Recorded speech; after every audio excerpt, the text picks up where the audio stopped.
Hayagsoon maayong adlaw o maayong gabi.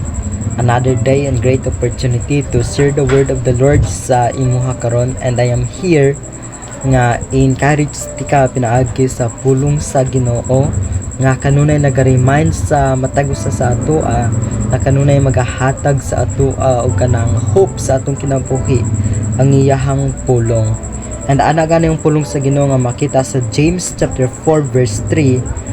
Ana siya, ug sa dihang nangayo kamo, wala kamo hatagi kay dautan man ang inyong tuyo. Nangayo kamo aron lamang sa pagtagbaw sa inyong mga lawas nung kaibog. You know, kung inyong basahon ang kanang whole passages nini nagahiskot about sa kanang pagpakikigala sa kalibutan. And sa verse 3, ana siya, ug sa dihang nangayo kamo, wala kamo hatagi kay dautan man ang inyong tuyo. Kung i-relate nato ni sa atong kinabuhi, no daghang kay tag mga learnings niini between God. If nangayo ta sa Ginoo, we expect ba nga ang atong gipangayo gi-grant sa Ginoo sa ato if ang atong tuyo is naasa ka ng dili maayo.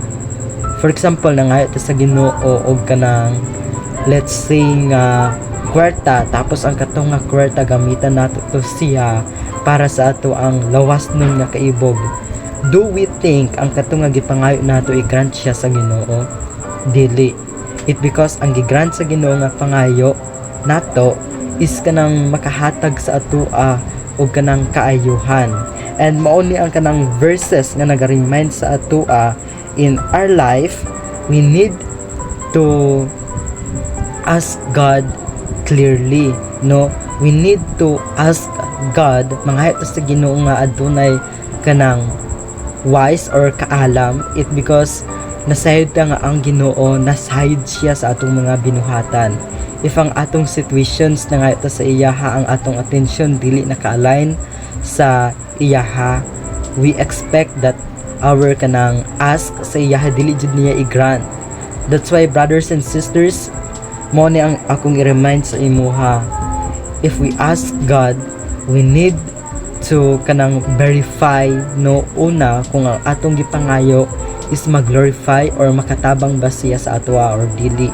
If dili siya makatabang sa atua, dili ta mangayo sa Ginoo, kay basin makasala pa ta sa iyaha.